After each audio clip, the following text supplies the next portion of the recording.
We make modern toys and essentials. So think like a range of toys that don't look like the kind of wobbly, big pink and purple dildos.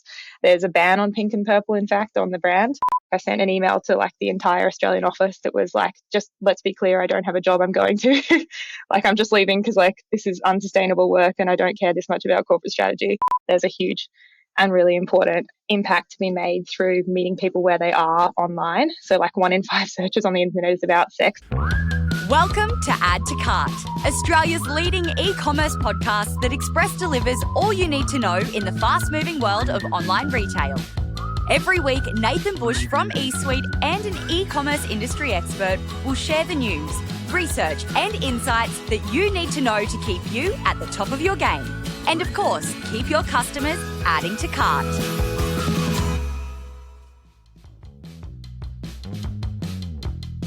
Did you know that approximately 2 million Australians have gone through some kind of traumatic sexual experience? The numbers aren't entirely clear because there is a difference between how often sexual abuse occurs and how often it is reported. It's clear that there is a lot of work to be done, not only in preventing this trauma, but also in helping heal post-trauma. This drives today's guest on Add to Cart, Lucy Wark, founder of sexual awareness brand Normal. Now, on the surface, Normal is an online sex toy brand who is reinventing what sex toys look like and who they are made for. However, as you will hear today, their mission drives them well beyond product and into education, research, and dare I say it, advocacy and representation. Normal was founded by Lucy out of a Start mentorship and was soon backed financially by the team at Eucalyptus. You might know them as the team behind other health startups such as Pilot, Kin, Juniper, and more. In today's chat, Lucy shares how she took the leap from her safe consultancy job at McKinsey over to starting up Normal. She also shares how attaching education into the product journey has helped her grow Normal beyond a retail business alone. And we hear how she has a vision for working with universities and schools to reshape what sex education looks like for the next generation. Now, I will admit, I went into this chat a little naive to sexual health and the prevalence of sexual abuse in Australia. We've had guests such as Rob from Love Honey, Fiona from Vush, and Kat and Nicola from Get Down, where we've chatted and had lots of laughs around the importance of sexual health and how e-commerce can help overcome these barriers. Today's chat is a little bit different. Lucy has a serious mission to give everyone the information, the confidence, the tools to explore sexuality on their own terms. And today, you will hear from Lucy her own experiences with sex that have driven her towards this massive goal.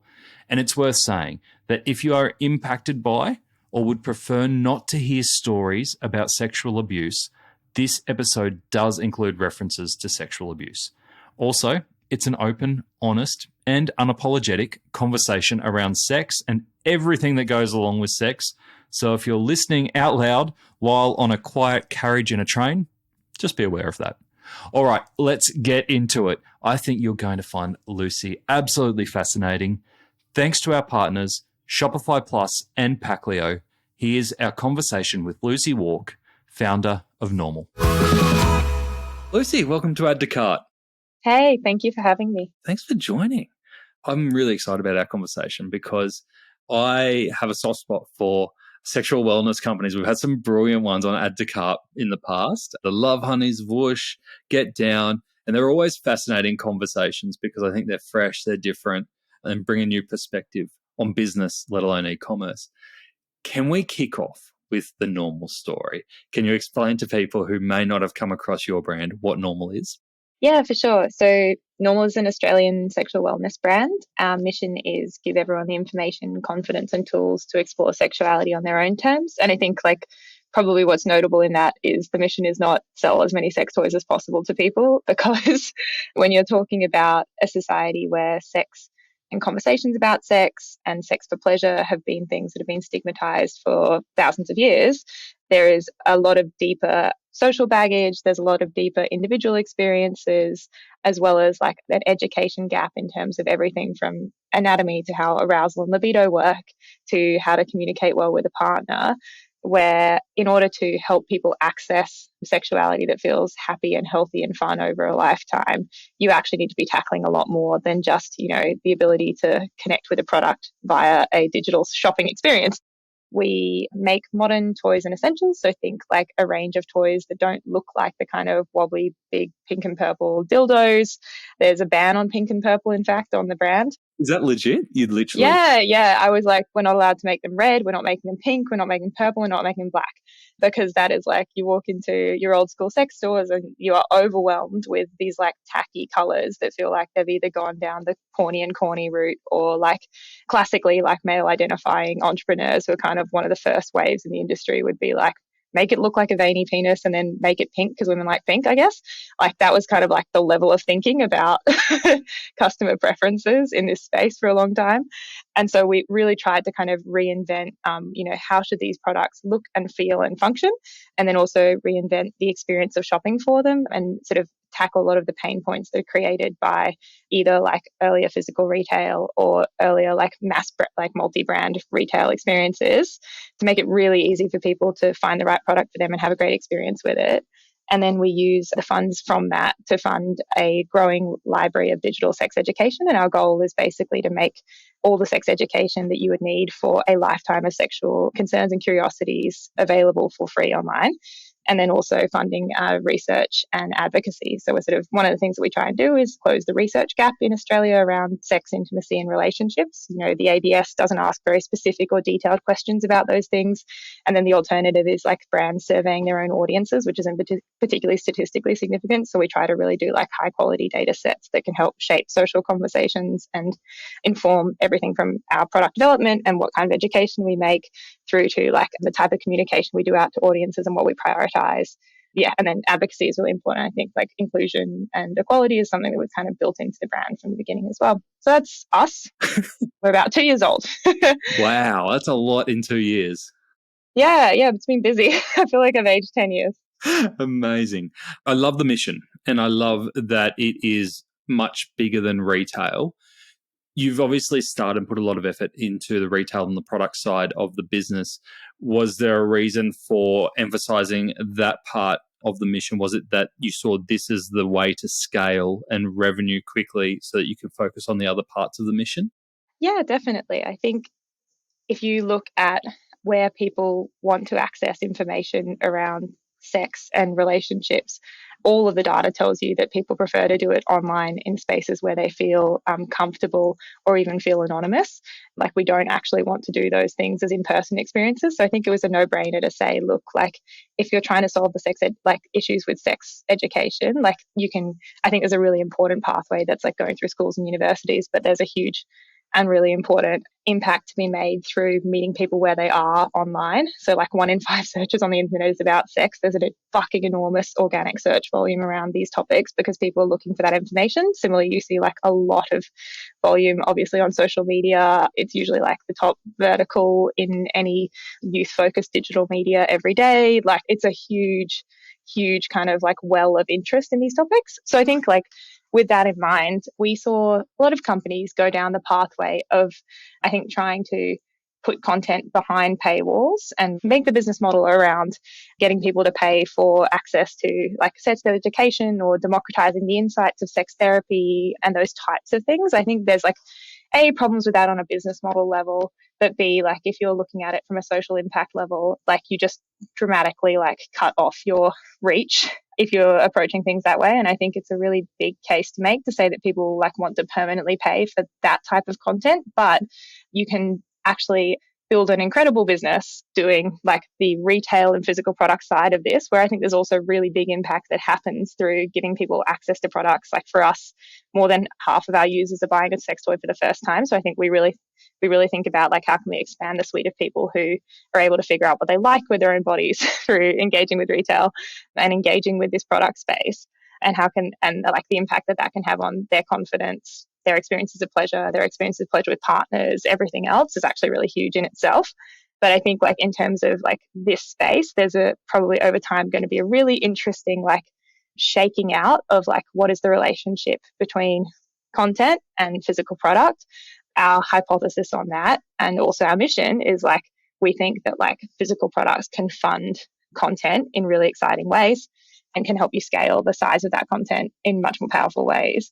But also that like that, there are like benefits that come through that too that we're really like delighted to see, which are like, that people do discover like the brand and they do love the brand partly for those reasons as well. So we would do those things anyway, but there are real benefits that come through it as well. And that's something that we sort of see as like over time a kind of a reinforcing moat around the company too.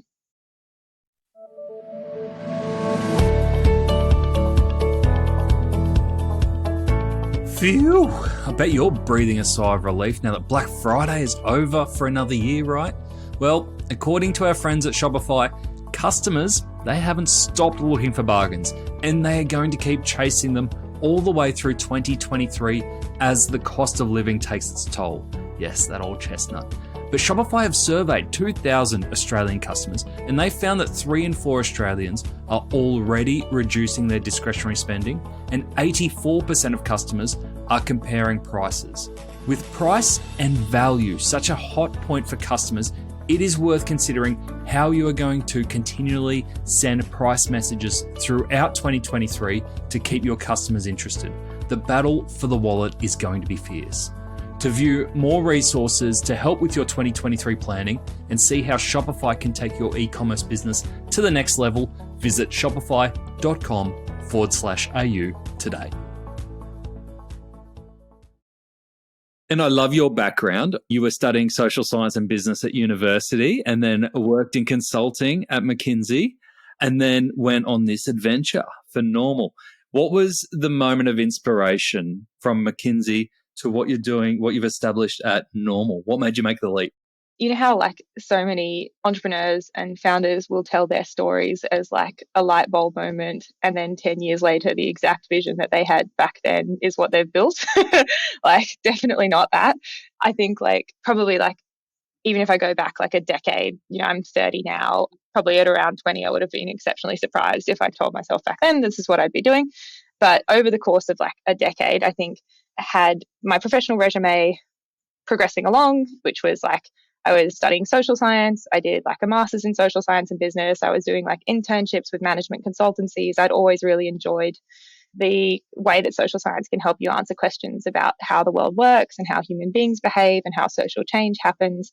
And I'd also really enjoyed, I think, the way in which business like helps you understand the world. Like it helps you see the tectonic plates that are shifting in the world. And I think it can be incredibly satisfying and fun to watch things grow. And like when you find those like intersections of social issues and where there's like, which are poised for change or have the potential for real change, and things where you're like, actually, no, a business solution is the right vehicle or is one of a number of important vehicles for that change. I think that had always been to me something where I was like, I'd really love to work on that. And that feels very satisfying and like something I'd be good at. At the same time, like in my non-LinkedIn resume, was like going through a number of like positive and negative experiences around sex and intimacy that were really sensitizing me to how important this space is, how neglected it is, how widespread the issues are in it. So like went through sexual assault and recovery, went through the experience of exploring my sexuality. So I'm part of the LGBTQ plus community, sort of realizing how shit my sex ed was for anything related to that. Like anything that's not like penis and vagina sex preventing pregnancy is basically like not really included in my sex ed. So like went through that experience, spent time like living in very sex positive environments, which was really helpful, and being around people and cultures where I was like, oh, like this shows me what it looks like to discuss sex in a much healthier way. And I wish that this is something that more people had exposure to and felt like they were part of, either in person or in digital communities. Yeah, so like went through that. Also went through the experience of dyspareunia, which is basically like pain during sex. So had like poorly treated infection that led to like essentially like so much pain during sex that I couldn't have penetrative sex for about 18 months, and went through like a really complicated and expensive journey of trying to get diagnosed, get support, get treatment, get everything I needed around that. And that was also as someone who was like incredibly sex positive and like had the resources and had access to healthcare and had all of the cultural support that you'd want to go and tackle those issues. And I still found it like deeply alienating, and like a really supportive partner, like everything was good and it was still really fucking hard.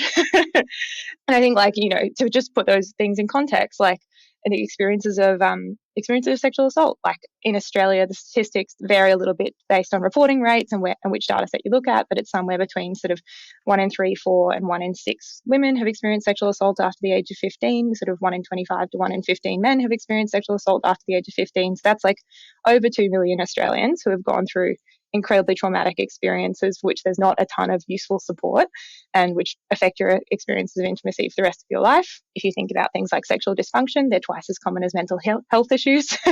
But because we don't talk about them in public and because they are stigmatized, I think a lot of people feel really alone with those questions. Yeah. And so, you can go through like the size of the orgasm gap, like the prevalence of issues like pain during sex, like any of these things. Like if you've had those experiences, you're probably a little more aware of them. But even if you haven't, I think like once you start diving into the statistics, you're like, this is this like huge hidden iceberg of which we only see the tiny bit that is like what we talk about on the surface, which is like maybe we talk to friends, maybe we see things in pop culture, maybe we talk to our partners, but we do not appreciate like the scale and volume of the set of issues here that need support. Yeah. Anyway, so back to journey from McKinsey to normal.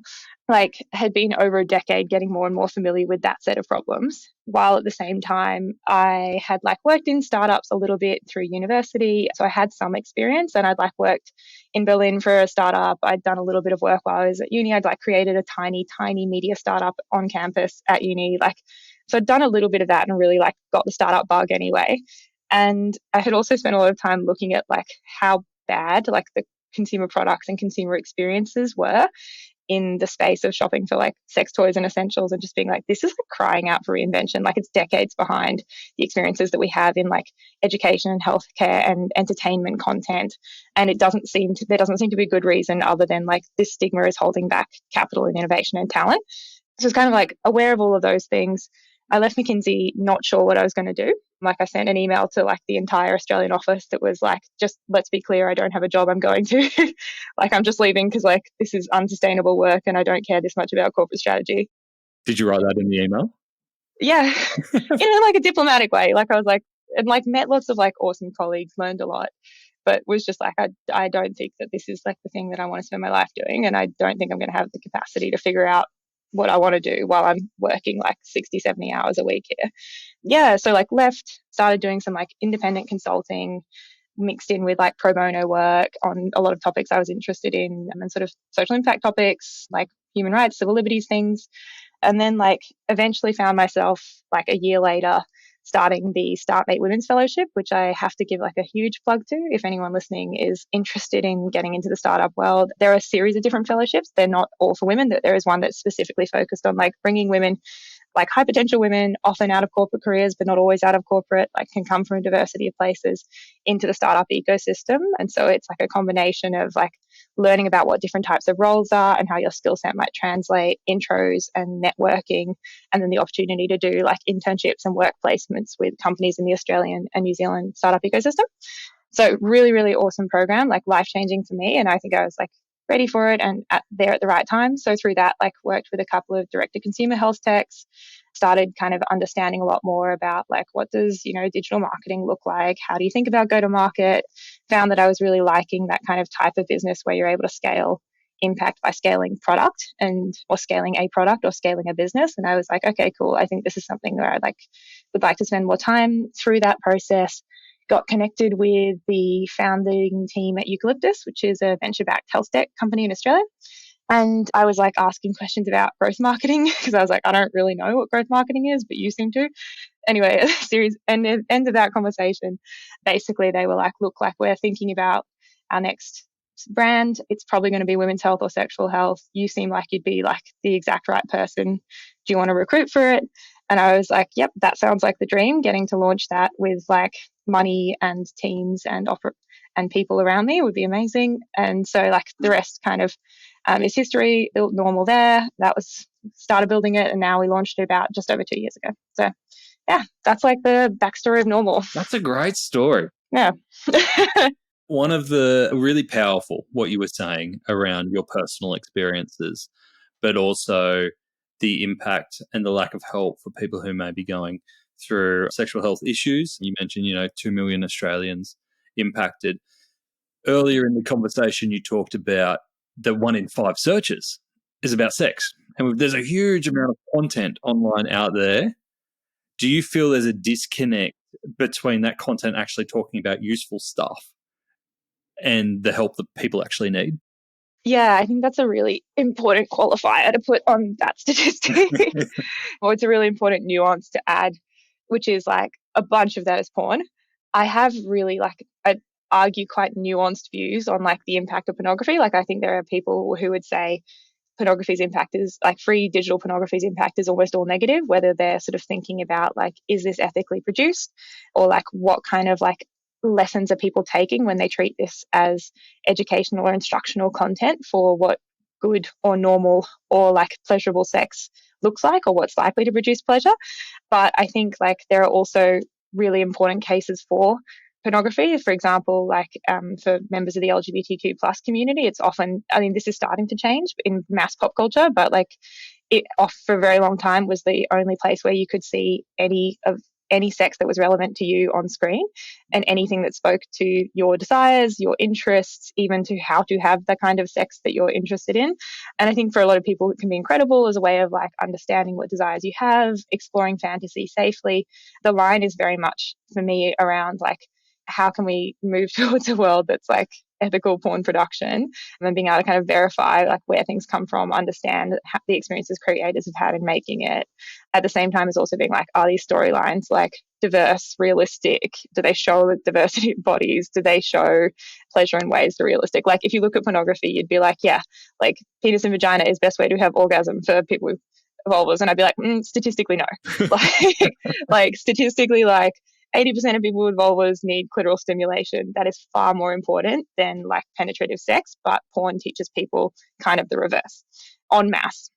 So there's always like things where you'll sort of say like, this is like teaching people literacy as well as being able to kind of change some of the things around like how platforms like verify that content is like produced safely, make sure that performers are paid properly, all that type of stuff. I think, there is a future that's really positive. The present is quite mixed on it, but so yeah, like porn is like a huge chunk of that. And then I think when you get to like sex educational content on the internet, maybe I'll speak to like the lane that we try to sit in with normal.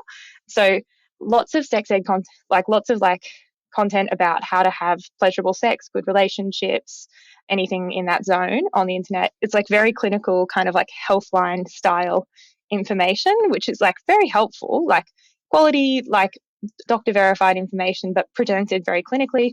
Or it's like gossipy columns that are not well researched, that are pretty light touch, that are not sort of made with experts, that can be anywhere from very helpful to pretty unhelpful or actively misleading.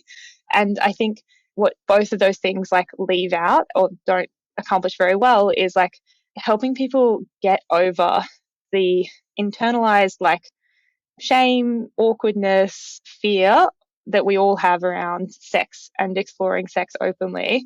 And so like when you're just reading a blog that is like written clinically or something that has no like voice or face or community or sort of humanness embodied in it, it puts an enormous amount of pressure on the individual to almost like reinvent the language and the posture and tone and ways of behaving and speaking about sex for themselves. And so one of the things that we try and do is actually make sure that we like really humanize the content that we're making around sex at normal. So like our flagship, sort of our biggest course that we've made to date is called The Modern Guide to Sex. So it's like movie length. It's like 16 video episodes. There's a 200-page ebook that comes with it. It covers like the pleasure anatomy that you missed in school. It covers topics like arousal, libido, and orgasm and how those actually work, which is not how you think. It covers like how to have good sex, so P on P, V on V, oral, anal, and penis and vagina or vaginal sex. So we really want to make sure that it's actually diverse and inclusive in the sex it covers. It covers sex and gender. It covers sexual health. It covers how to communicate and talk about consent in a really practical way. Like it really was like built around like the big kind of research surveys that we do, which told us around these are the biggest issues the population as a whole.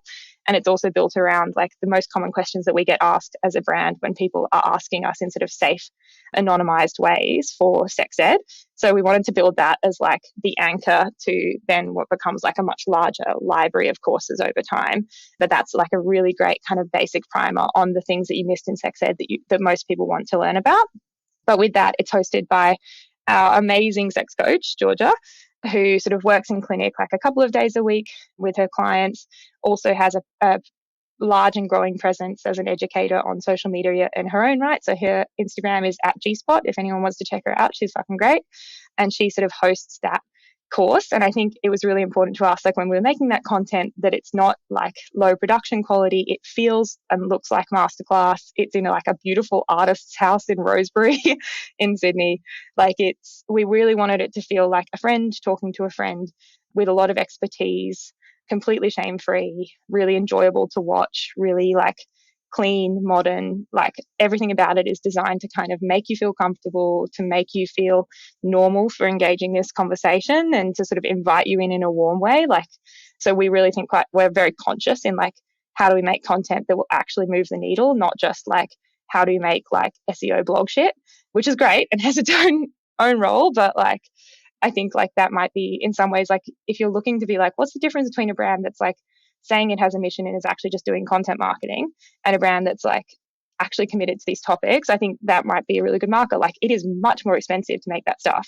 And like that money could be going to inventory, or it could be going to growth marketers, or it could be, you know, paying someone more. And we like are very deliberate in sitting down at the start of the year and being like, okay, like we think we're going to make this much money this year. We think we can afford to put this much aside for impact work while still breaking even. We think that like in terms of like the data from our users and from like wider like Australian population wide surveys, we think these are the biggest issues. We think we want to make these courses about them, and like that's like the impact model. So like very deliberate and like thinking about those trade-offs quite a lot. You've refreshed your website, the new range is about to drop, you've never had more customer service options. Hey, but take a look over there at that boring pile of packaging boxes. Ugh, ugly. Time to give that some love. Luckily, Packlio is here to bring some joy to your customers' delivery and unboxing experience. It's been ignored for way too long. With vibrant colours, cool designs and eco-friendly credentials, there are no more excuses for boring boxes. Even better, Packlio is Australian owned and operated with same-day dispatch and 14-day returns. There's nothing boring about that. Check out the Packlio range of e-commerce packaging options at packlio.com. That's Packlio, Packleo, packlio.com. On the website, you can tell the impact that the Modern Guide to Sex has had because it's available as a free download, and you can see all the amazing reviews and people who have come on and said the way that it's impacted them and their lives.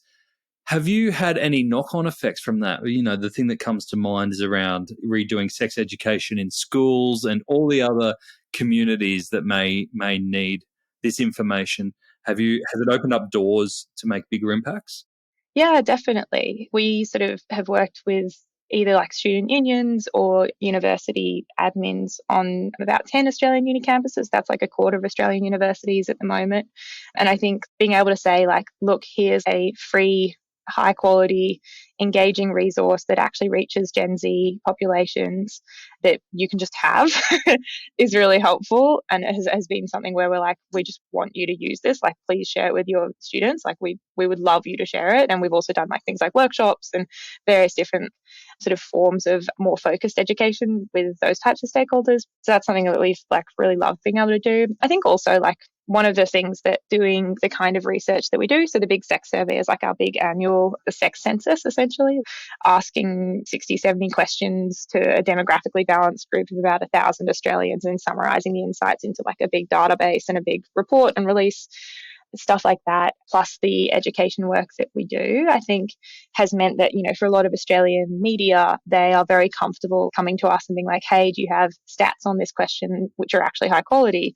Or do you have like resources that we can share with our audience when we do this article? Or do you have like comments on these topics that you'd like to make? So I think, again, like walking the walk on those topics actually does have long run benefits as well. Or just like, I think like, I guess I'm always hesitant to frame those as business benefits. I'm like, those are the mission. Yeah, but it strikes me as it's important to you to create things that are more than clickbait titles or PR headlines, that it's got to build towards the overall mission and the understanding and education. Yeah, definitely. I think particularly given like the seriousness of the issues that we work with and on, I get ethically appalled by people who want to treat this space as clickbait. I'm like, if you would like to use the cover of doing good to misrepresent what is purely a business decision, particularly on issues like sex and consent, I'm like, that doesn't sit very well with me. So I think we try very hard to keep ourselves like very honest on those topics. And it's interesting that you raise around the business is just part of the mission. But I could imagine that all the data that you do collect and you have great insight into sex lives of Australians, do you use that data to help you in a retail sense around being able to segment and being able to talk to different customer groups in different ways? Yeah, I think it's definitely like, well, for example, we ask all of these questions around which of these practices or products have you bought? Which ones have you maybe tried because of a partner? Which ones are you curious about trying but haven't? If not, why not? And those questions can apply to both tracking, how much is sexual wellness as a category being destigmatized? How much are Australians feeling comfortable engaging with their concerns and curiosities in the space? But it can also, and does also for us, shape the types of products that we want to release and which audiences we think are going to really be interested in those types of products too. So everything from like, do you want to release a range around anal sex, which for us is both actually an important thing because we really do want to like be inclusive and produce products that speak to the needs of the whole population. But also it's a huge area of curiosity and fantasy, particularly for Gen Z and millennial audiences. And so there's like just a case for doing that thing. Yeah.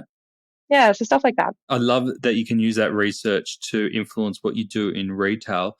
Does it go the other way as well? Because one of the things that I read from your research before our interview was that Australian libidos actually bottomed out during the pandemic.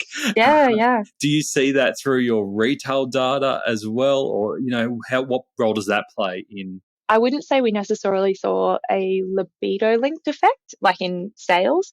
We definitely saw the effect of lockdowns in sales. So we sort of launched in February of 2021. And so lockdowns were happening around the country in various ways. And some of, I think, like the favorite marketing that fans of the brand have seen us do came through that period.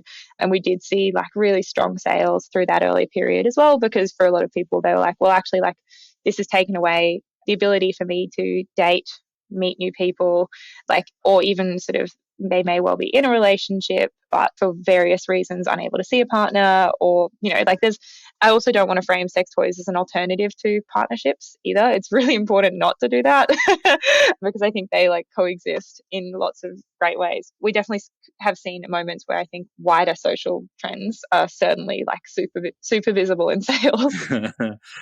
Amazing. And what I love, and going back to what you said at the start about reinventing the sex shop, and as we've heard, it's way, way more than that already.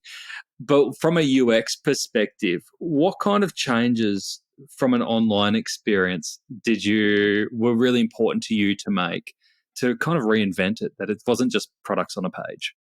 If you sort of look at what incumbents in the space have typically created, or like with the typical experience, either like it's a store, like a physical store might be like a big box store out near the airport, or like a store that you have to climb upstairs or like to a basement in the CBD to access, stuffed with products, very little information and education.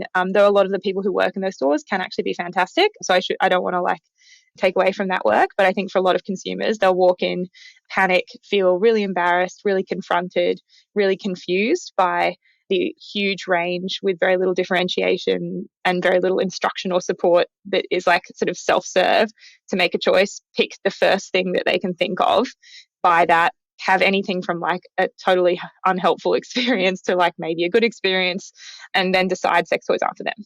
And I think like that experience, there are business model reasons why that has been the experience that was created. Like for multi-brand like the history of this industry is like you have the people who make sex toys, the brands, And then you have these multi-brand retailers who are like were historically the only distribution point. And so the multi-brand retailers are incentivized around just carrying as many like ranges as possible within inventory constraints and sort of offering choice, but aren't necessarily thinking as much about like the needs of the end consumer and what like curation or education or support might be needed to ensure the best experience for that person. They're sort of incentivized much more around just like, let's carry all of these ranges. We see ourselves as like broadly a distributor. And then in the case of like brands, so like a Lalo or WowTech or whatever, people who make sex toys, because they don't control the end customer experience, the only levers they can really pull are like price or like adding features. And so like that's why you get these vibrators with 25 different random settings, and like one of them is like a DJ like wick like nobody fucking likes that setting. Or even like, you know, trying to do things like long distance connected vibrators. Like there are all of these kind of innovations that people like use twice and then like fucking hate. And I think a lot of that has to do with the like structure of the industry historically. Whereas like once you start getting the rise of e-commerce, and once you start getting as well the rise of direct to consumer brands in this space, the e-commerce experience of those multi-brand retailers often replicates in a pretty unthoughtful way what you get in the store, which is, you know, if you go on to even like Lovehoney's website and search vibrators, you're like, that's 200 options. I have no idea what to do, particularly if you're embarrassed to even be on the website. And so like we'd hear from people that all of these pain points that were like, I don't know how big it is. I don't know how I'd actually use it. I don't even know what the G-spot is. There's way too much choice. I don't know what to pick here. I'm worried that I'm going to pick the wrong product and it's quite expensive and I won't be able to return it. I'm worried about like all of these other features, and sort of feeling like that experience really didn't serve or equip them. And so then you see like direct to consumer brands, and this is something that we've done sort of really consciously at Normal, trying to rectify a lot of those pain points. So we sort of said, okay, we want a much more simplified range, which has like a really great version of a classic, like a few classic toy categories. We want it to look and feel totally different, not something that you're ashamed to have out on the bedside table, not something that you're worried about. It's something that actually looks like quite a beautiful like household object that fits in with the rest of your life and self-image.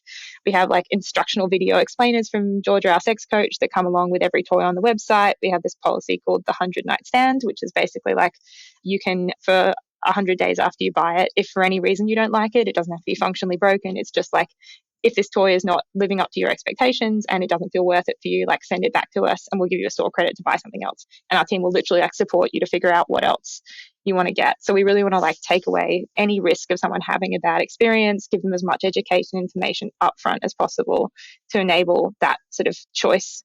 We have like recommendation quiz, like all those types of things. So we've really tried to be like, if you knew nothing about sex toys and you had like a mixture of internalized stigma and curiosity and excitement, how would we build this experience so that you're able to find the right thing for you and then have a really good experience with it? And like that's how we sort of thought about changing that. Amazing. That 100-night stand is a great proposition for the customer and really well named, obviously. we do have a lot of fun with naming and puns generally. Do you have many customers take you up on it? We do. So we have like, I think at the moment it'll probably be about a 3% sort of usage rate. So people like it. Like I think the nice thing is like if you're confident in your products, then like it's a promise that you're very happy to make. But I think also like for so many people, like if you check out our reviews as well, for so many people, they'll be like, hey, like I got this toy, actually wasn't right for me. I had the best customer service experience I've ever had.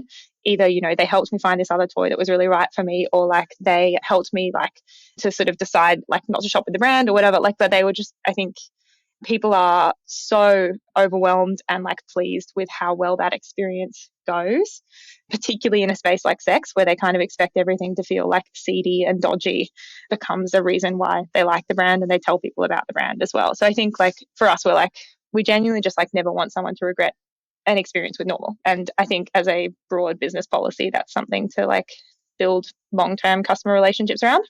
And I love the positioning of it because it can just be, it's just not right for me. There's nothing wrong with the product. The product works fine. It's the right product and it should be in market exactly how it is, but it might just not be right for this person, and that's okay.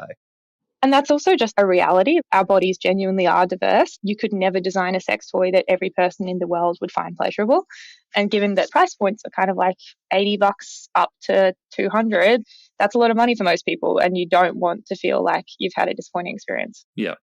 Lucy, you strike me as someone who is a deep thinker and considers the impact of everything that you do at a really deep level. And I've really enjoyed this conversation with you. In the 2 years of Normal, from where you went in with your perception of sexual health to where you are now in your perception, has anything surprised you along the way that you were like, oh, I just was not expecting that? Especially around customers and their perception, experience of sex. Something that might surprise a lot of people is we get this really interesting window that we're very grateful for into what information people want and also what information people feel comfortable engaging with to different levels because of, what we do as a brand. So like our socials will do a couple of different like deeper educational explainers every week or two. And we have like, for example, really interesting insights into what we call like the kind of stigma index where you like the ratio between forms of like private engagement on a piece of content that we're doing versus public engagement. So there will be some things that go right up at one end where you're seeing a lot of like sharing to stories, you're seeing a lot of public likes, you're seeing a lot of commenting, and it's clearly a topic where people are like comfortable sort of intersecting their identity with that in different spheres or in different like more public spheres. And then there are ones where you see it looks on the surface to not be very, and again, this is separate from mission, like it looks to be not be successful content if you're just looking at it as like from a pure like all we want is engagement point of view, which is not what we want. Like we're like, actually, no, we just want to make the thing because it's important. But we watch engagement as well. But yeah, there are often pieces of content where on the surface it looks like, oh, that's something a lot less people are responding to, but you see these incredibly high rates of saving or private DMing. So I think that's been like really interesting to kind of see where are these different topics on a journey of people being comfortable talking about them publicly. And we'll see things like anal sex and prostate play, particularly like pleasure for people with penises, are topics where you see fucking enormous rates of like private engagement, but much less public engagement. Whereas things like, for example, clitoral stimulation or memes do super well in public. And I think it's really interesting that actually in some ways, like the sexual wellness movement, in responding so much to a world that is like privileged penis and vagina sex and is often privileged like the experiences of heterosexual male identifying cis people in like whose pleasure is shown to us in pop culture and porn and social media. So much of this movement has been actually kind of responding to that and correcting misconceptions and sort of foregrounding the experiences of groups who aren't that that actually in a lot of ways I think we see topics that are really relevant to the journeys of people with penises and cis heterosexual men actually being less far along that journey now. It's really interesting. Yeah, so stuff like that, super fascinating. I think also like we see a lot of engagement with topics like loneliness and rejection and experiences that are kind of eternal, but even ones that we're still not really comfortable admitting publicly that we're sort of having negative feelings about. So yeah, it's a really like I'm really grateful for the opportunity to kind of like see those things and then think about, well, how can we support, that group of people and what does that do for what we're going to make next? Fascinating. And I love that tip around looking at the engagement metrics, what's shared publicly versus what's private engagement, and not always looking for the likes and the shares and all the public stuff. For those yeah. But I think also what you said there is around being grateful for having that is, I think it goes two ways, is obviously you put out a lot of genuinely helpful and thoughtful content, it'll come back around. So another good lesson there as well. I think like a lot of just like we take the trust of our community really seriously, particularly when people are sharing experiences that can be vulnerable with us as well. Like we just did this like survey a couple of weeks ago in advance of our next course, which will be on the topic of sort of body confidence, body image, and the link to pleasure. And just like for a little bit of background, like when you ask females in mass surveys, like what are your biggest sexual issues, that one dwarfs everything else. So body image making it hard to enjoy sex, 40% of female identifying people rate as an issue. The next biggest issue is not even half as big. And there are many that are very profound, but I think it's like absolutely fucking huge. And so we've always been like, we want to tackle that, not just in terms of like body image for females, like in terms of body image and your relationship to genitals and all of those topics like are going into this next course. But we recently like sort of did a call out on our socials. We're like, hey, we'd love to hear about your experiences around body confidence, body image, what's worked for you, when did your issues start, what hasn't worked, what are you confident about, how can we help, what do you want us to make? And so we sort of have had about 1,500 responses to that survey over the last couple of weeks, and we've read like every single one and had a lot of tears. Like there's a lot of stuff in there that makes me incredibly sad. There's also stuff in there that's really hopeful. There's so many of them where people are just like, thank you for the experience of doing this survey, thank you for what you do. So experiences like that are ones where we're like, collectively, people have spent probably like all up a couple of months of their time doing this survey for us. And we like incredibly highly value those inputs and the vulnerability and trust that people show in talking to us about those experiences so we can build something that everyone can use. So that was just like one where I was like, it really hammered home to us like how lucky we are that people trust us to speak about those things as well. Yeah, that's huge. That's absolutely massive. Yeah. We have run out of time. I've got 1,000 other questions for you, but it is. I don't know if we did any e-coms, lol. We didn't really talk about that, but it was such a good conversation. I absolutely loved it. What's next? What's next for yourself and the team at Normal? I bet there's 1,000 things going on. Yeah, look, there's a lot going on. We've got new ranges coming out over the next few months, which we're really excited about. New retail partnerships, that's going to be really fun. A couple of really big creator partnerships in the works that we're super excited to launch. We've got 5 or 6 new courses launching this year. So we just launched the first of the year, which was a collab with the brand Unyoked, which is like an awesome nature cabins company. So we filmed it out at one of their beautiful locations. It's all about the biggest issues that couples have. And our sex coach, Georgia, sort of providing like insights from science of sex and like very practical tools and exercises that you can do together with a partner. But that was like a really fun collab. So we've got a bunch more of those coming out this year. What else is going on? Maybe a little talk at South by Southwest? Yeah. Well, hopefully. We'll see. Yeah, so the South by Southwest is coming to Sydney in October. I think the New South Wales government paid them an absurd amount of money to come here. But anyway, I think we will be doing a talk there. I think it's like an application process. So like ours is one of a number, but we're sort of like quietly confident that topic titled Sex, Money and Power is going to get up. So I think it's a worthy topic. Yeah, I think it should be good. But yeah, it'll be with me and an amazing female founder, Chrissy Hobbs from Verve Super. Like used to run camps for the UN, I think, and then decided to create a super fund for absolute baller. And then Jessie Wu, who's amazing from Afterwork Ventures, is a VC investor. And I think like really like principled, outspoken, thoughtful about like the ways that investors use their time and money. Yeah. So I think that one will be like super spicy and fun. That's so cool. Oh, I will be keeping a very close eye out for that one. And then lastly, we were talking just before we press record, is that you are also growing the team. So if people are interested in joining your team, where should they keep an eye out? So follow us on LinkedIn. It's just Normal. Follow me on LinkedIn. I do a lot of chatting on there. Follow us on socials at NormalCo on Instagram, at It's NormalCo on TikTok. So like those things, sign up for emails from the brand and you'll get across any opportunities when we post them. In the next couple of months, I'm actually really looking to bring on, and this is part of why I was like, this is the perfect podcast. I think my job is getting too big for one person. It's probably been too big for one person for a long time. But I think there's going to be kind of a point where we divide that job into like medium-term levers that I'm working on. That's like some of those like big retail partnerships, some of those like big new product ranges, some of the like a lot of like scaling our mission work, those types of things. And I think there'll be a really interesting role for someone who's like a classic like e-com nerd, like GM, can do ops, marketing, finance, who like feels aligned to the mission and wants like a lot of room to run, a lot of autonomy and trust and a lot of upside. Like that's that profile of person I'd really love to hear from. Like if you've run a brand before or built one or been a significant part of building one, like you can find me on any of those platforms and would love to hear from you. Good thing we got a lot of e-commerce nerds. Yeah, I know. I was like, this is exceptionally targeted leads. But yeah, genuinely, like I think for people who care about these topics, or at least who are like interested in sort of something that feels a bit more compelling than just like random household goods, like it's so fun to work on. Amazing. Lucy, thank you so much for sharing your story, the Normal story. Amazing. And I've got a feeling it is only just the start. I can't wait to see where you go from here. Cheers. Thanks so much for having me.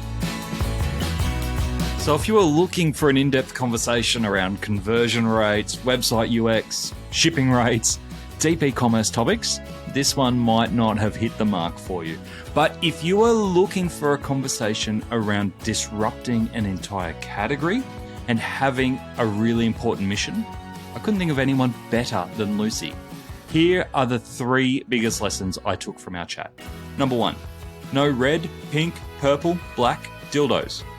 Look, no judgment if you own one, but I love that Lucy's set on disrupting the legacy sex toy industry and has put some hard rules in place to make that line in the sand.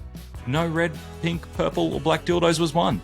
Don't create products with features that are gimmicks. Don't be in locations that are hidden or seedy. Instead, give customers instructional videos with an expert when they make a purchase. Make designs that can be on display in the bedroom. Have a 100-night return policy. These are the real boundaries and changes that will help Normal reinvent the sex toy experience. Number 2, public versus private engagement. I thought Lucy's insight around private and public engagement on social channels was really interesting, regardless of whether you're in the sex industry. We are very quick to measure social content from public engagement, likes, comments, and shares. They are important. However, the private engagement, such as DMs, private sharing, even bookmarking, is arguably even more telling for deeper and meaningful connections. Make sure you're measuring both. And thirdly, the Startmate Women's Fellowship. Lucy called out this program during our chat as being life-changing for her. And even though we didn't get to dive into exactly what it looked like, I think it's worth calling out now. Startmate have a bunch of events, courses, and content for startups in Australia, and it's featured some great e-commerce founders, not only as students, but also as mentors now. So if you are on the startup path, make sure you check them out, startmate.com. To get the highlights of today's episode, head on over to addtocart.com.au and sign up for our free newsletter. Each Tuesday, we will send Monday's episode summary, links, and discount codes for you to go next level on. And if you're looking to explore your next e-commerce opportunity, come and visit us at eSuite. We're a dedicated e-commerce talent agency connecting the best e-commerce talent with the fastest growing brands in Australia. Head on over to eSuitetalent.com.au where you can download the free e-commerce salary guide and sign up to our weekly e-commerce job emails. Thanks for listening, and until next time, keep those customers adding to cart.